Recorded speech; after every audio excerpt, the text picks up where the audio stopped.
tapi kita tetap mau berbagi.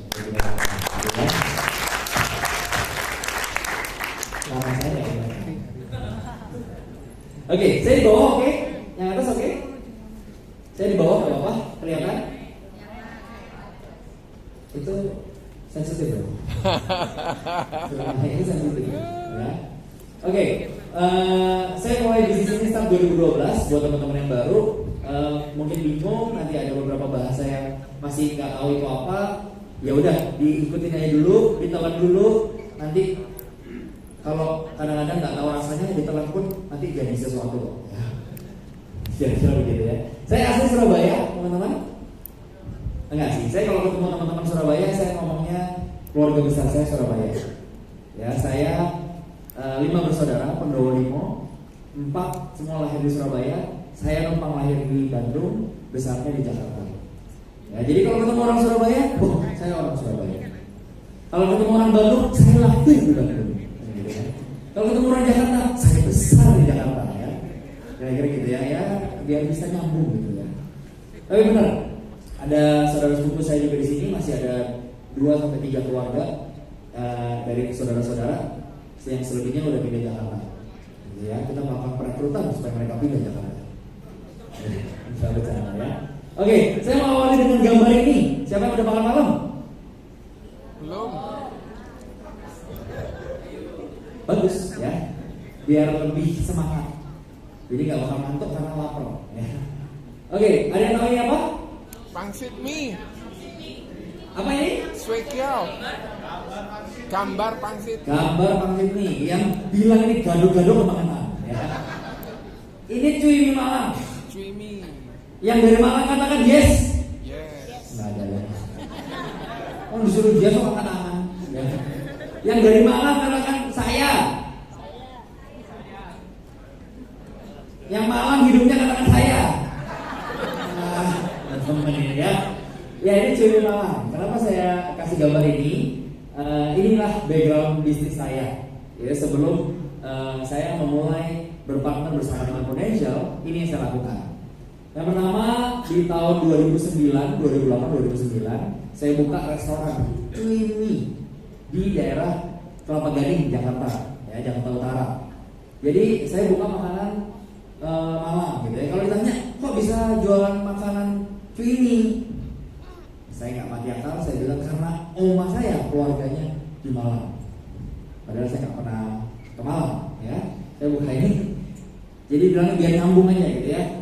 Betul, oma saya orang Kidul Dalem. Kalau orang Malang mungkin tahu area itu ya. Yang ini buka sekitar 2009, ya satu lantai, ya.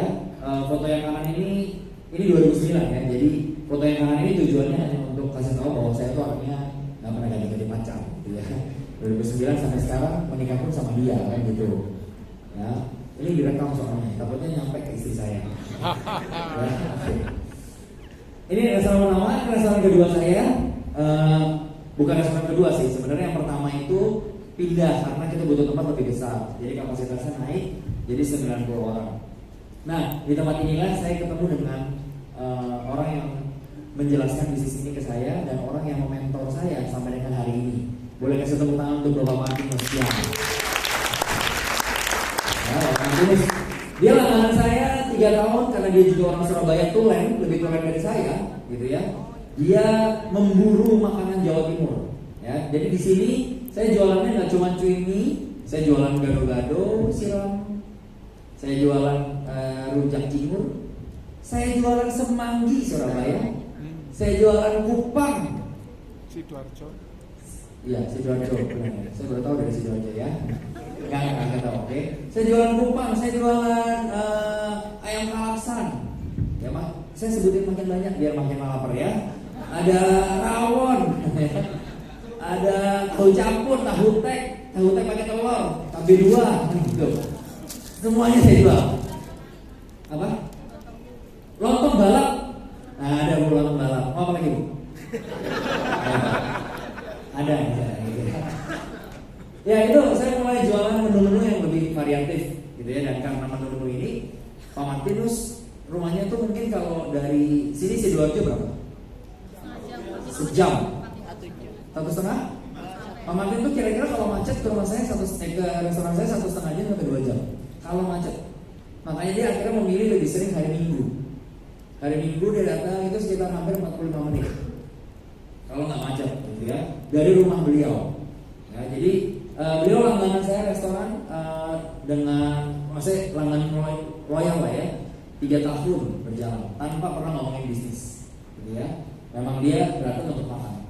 Nah, ini restoran ketiga, restoran kedua tetap ada. Saya buka restoran ketiga kapasitas 150 orang dengan konsep berbeda. Nah, di momen inilah saya ketemu dengan bisnis yang hari ini saya mau jelaskan, gitu ya. Kenapa? Karena yang saya mau jelaskan adalah momen dimana saya buka restoran ini, yaitu momen saya lagi benar-benar wah, konsep yang ada di kepala saya semuanya saya curahkan untuk restoran ketiga ini. Tetapi di momen itulah saya justru ketemu dengan ide bisnis bersama dengan Prudential. Nah, yang saya mau bagikan ke teman-teman hari ini, apa yang saya dengar saat itu, apa yang saya pikirkan saat itu, semoga hari ini bisa tertransfer lewat slide yang saya mau bagikan ke teman-teman. Oke, semoga bisa ya. Bilang kanan kirinya semoga ya. Semoga ya. Semoga bisa saya transfer melalui slide ini apa yang saya pikirkan saat itu, pertimbangan-pertimbangan apa yang saya lakukan saat itu, membuat akhirnya saya memutuskan menjalankan bisnis ini. Setelah 3 bulan saya menjalankan bisnis ini dan saya full time bersama dengan bisnis Prudential. Oke, saya mau awali hari ini dengan sebuah tema. Temanya dari saya. Turun nggak apa-apa ya, kelihatan ya. Yang bilang nggak kelihatan, enggak, saya nggak apa-apa deh. Saya tetap mau di bawah. Oke, ini apa teman-teman? Jembatan layang. Jembatan layang. Oh, banyak Pak jembatan layang ini. Ini apa kira-kira? Jalan tol. Ini kalau bahasa Inggrisnya Highway.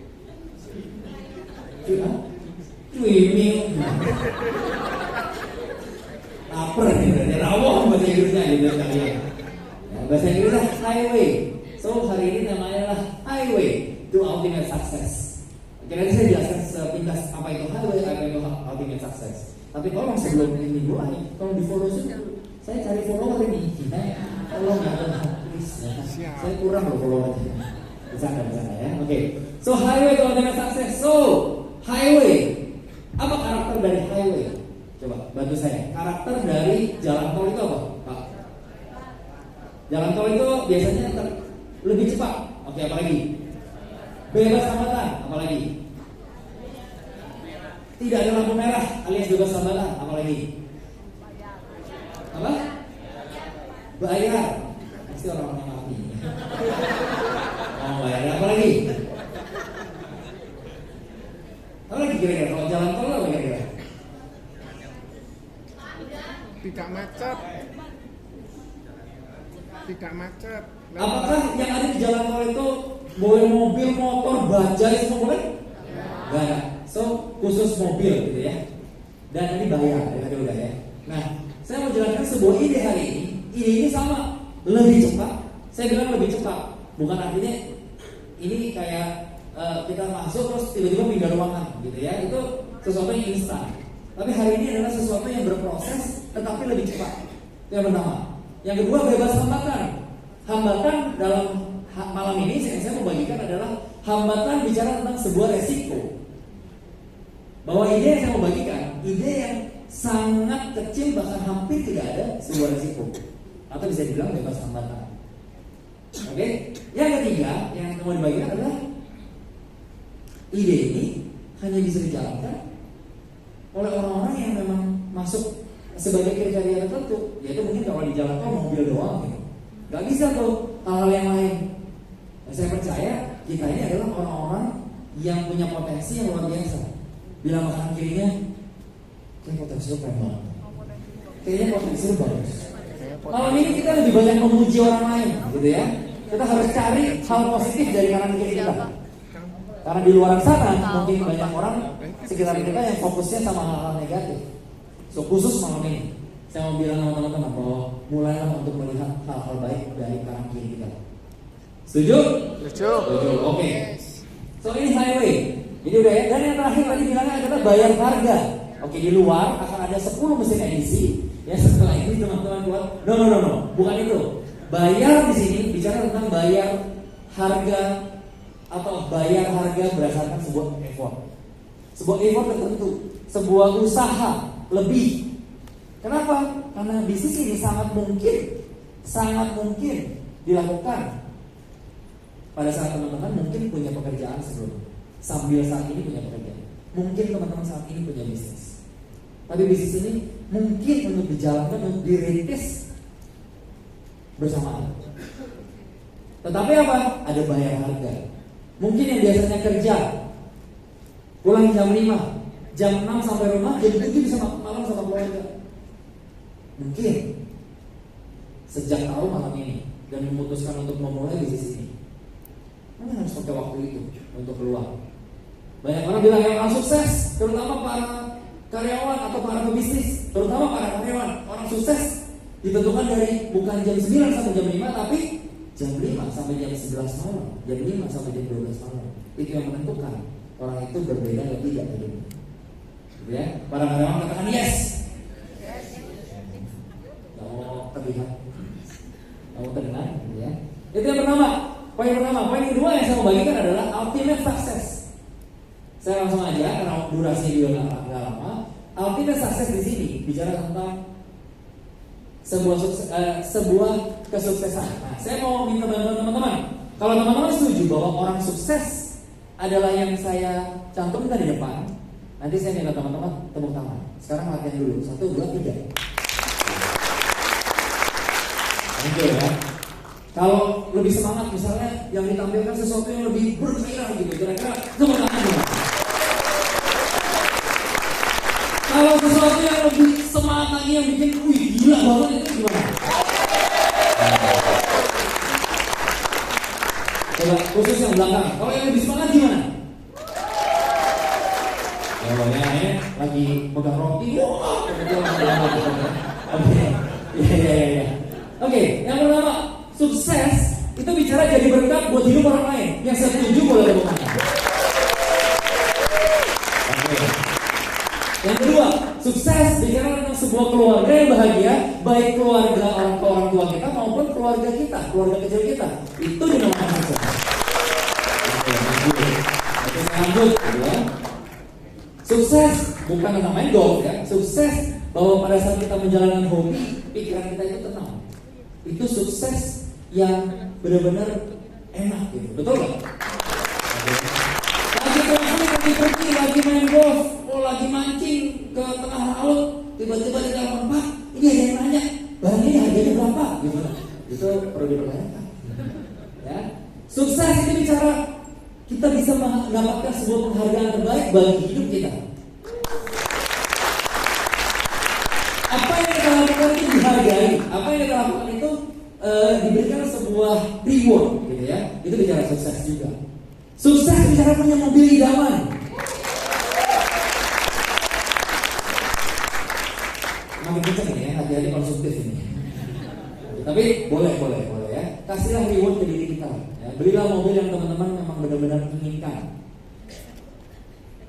Sukses bicara tentang rumah yang keren. Nah, di Surabaya itu pengen punya rumah di mana kira-kira Pak? Berapa dulu? Saya tidak baca dulu ya Bapak. Ya, berapa kira-kira? Kalau sukses itu rasanya pengen punya rumah yang keren. Boleh sekali lagi buat Anda? Nah ini sukses itu buat kita semua adalah bisa jalan-jalan keliling dunia dengan pikiran yang tenang. Lalu ternyata yaitu sukses itu bicara financial freedom, yaitu saya jelasin dulu. Financial freedom tahap pertama yaitu apa? Pada saat passive income kita. Passive income itu artinya income yang didapatkan tanpa mungkin perlu kita bekerja hari demi harinya, tapi income itu datang. Contoh, punya 20 rumah disewakan, punya kos-kosan 100 pintu berjalan misalnya. So, itu sebuah passive income bukan? Ya. Betul, passive income. Nah, passive income itu sudah lebih dari expenses kita, dari pengeluaran kita sebulan. Jadi kalau kita mau pergi, mau ngapain itu tenang semuanya. Apakah itu sukses menurut teman-teman? Oke. Ya. Nah, pertanyaan saya, pada saat kita jadi berkat, atau mungkin lebih banyak orang-orang yang rumahnya bagus, punya mobil idaman, mungkin dia dapat penghargaan juga, dia bisa terampilin. Tapi mungkin nggak jadi berkat buat orang, tidak punya keluarga yang bahagia, dan tidak tenang hidupnya. Apakah sukses seperti itu kita mau? Enggak? Setuju ya? Enggak ya? Kalau sebaliknya, yang atas doang, yang bawah enggak gitu, sukses seperti itu? Pilih mana? Seperti itu atau mendingan nggak sukses? Mendingan pilih gitu juga sih, ya kalau pilihannya cuma dua. Ya, tapi hari ini yang saya mau sampaikan adalah sebuah ultimate success, di mana pada saat semua itu kita bisa dapatkan, kita bisa rasakan secara bersama. Semoga teman-teman bisa melihat apa yang saya lihat. Semoga teman-teman saya bisa mendeliver ide yang saya lihat itu, yang hari ini saya mau bagikan, menjadi ultimate success buat kita semua. Bilang kanan kirinya ultimate success. Ultimate success. Atau sukses yang menyeluruh, gitu ya. Oke, nah pertanyaannya, pada saat mau sukses seperti itu, kira-kira apakah income 1 miliar per tahun cukup? Kurang. 1 miliar per tahun itu berarti per bulan berapa? 82 3 juta. Kira-kira cukup? Cukup kira-kira? kurang. Nggak cukup, oke. Kalau muka-mukanya kurang semangat gitu ya. Kalau 5 miliar tahun, Lumayan. mulai lumayan ya. Cukup kira-kira? Ada yang bilang cukup, ada yang bilang nggak cukup. Memang mungkin standar hidup orang berbeda-beda gitu ya. Kalau 10 miliar per tahun, Oke, boleh gitu ya. So pilihan tangan teman-teman. Tapi ada satu hal yang saya mau tanya teman-teman. Begitupun yang saya tanyakan ke diri saya waktu itu. Oke. Apakah dengan kegiatan yang kita lakukan, pekerjaan atau bisnis yang kita lakukan hari ini, mungkin atau tidak, kita bisa dapatin hal-hal ini? Pertanyaannya mungkin atau tidak mungkin? Jawabannya? sangat kecil. Tidak mungkin. Mungkin. Saya setuju nggak ada pekerjaan yang jelek, ya. Cuman kalau memang ada ide yang lebih baik, why not? So mungkin apa enggak? Mungkin. Terus pertanyaan selanjutnya adalah berapa lama? Mungkin segitu. Berapa modalnya? Mungkin segitu. Berapa lama untuk dapatkan itu? Oke? Nah, so hari ini saya mau juga melihat, ini bicara yang tadi bahwa jalan tol bicara tentang sesuatu yang lebih cepat. Jadi saya lanjut. Kalau ada pilihan seperti ini, bekerja untuk dapetin uang. Ada yang bekerja bukan dapetin uang? Namanya bekerja sosial, kan begitu, ya kan? Cari pengalaman, ngegeraknya pakai uang, begitu. Kalau bekerja, lalu punya aset, lalu punya bisnis, dari aset dan bisnis kita itu akhirnya menghasilkan uang. Pilih atas, pilih bawah. Bawah. Bilang sama kirinya, pilih bawah. Pilih bawah lah. Aneh kalau pilih atas, kayak gitu. Aneh kesian banget ya. So semua rata-rata saya setuju pilih yang bawah. Oke. Nah hari ini pun yang saya mau sampaikan ke teman-teman adalah kita bekerja bangun sebuah bisnis di mana bisnis ini bisa menghasilkan income buat kita. Mungkin kita bekerja bangun sebuah bisnis, sambil bangun bisnis kita beli aset, dan nantinya aset dan bisnis kita menghasilkan uang buat kita. Oke. Nah ini sepintas saja. Mau kasih gambaran, tapi saya rasa teman-teman rata-rata udah tahu. Kalau kita bekerja misalnya 10% setiap tahun naik gitu ya, itu kalau sekarang income-nya 44 juta dan teman-teman tetap di perusahaan yang sama atau pindah-pindah, dan kenaikannya bisa rata 10%, bisa jadi teman-teman akan mendapatkan income 1 miliar per tahun. Oke, jadi 1 miliar per tahun itu mungkin apa enggak? Karena ngeliat ini lebih mungkin. Ya karena orang kerja pun bisa dapat 1 miliar per tahun. Pertanyaannya sekarang posisi kita di berapa? Usia kita berapa? Oke? Nah, lalu orang bilang ya udah saya bisnis konvensional aja deh. Nah, ini ada sebuah gambaran yang membuat nanti teman-teman bisa pikirkan apakah betul, apakah teman-teman lihat di sekitar kita gitu ya. Bisnis ini mensurvei dari buku ini karangan Michael Gerber. Summary-nya adalah dia mensurvei bahwa dalam kurun waktu 5 tahun pertama, dia mensurvei selama 10 tahun. Anggaplah sampai sebuah angka misalnya 1000 bisnis, biar gampang. 1000 toko konvensional, 1000 bisnis konvensional. Bisnis konvensional artinya bisnis yang harus ada kita, baru jalannya bagus.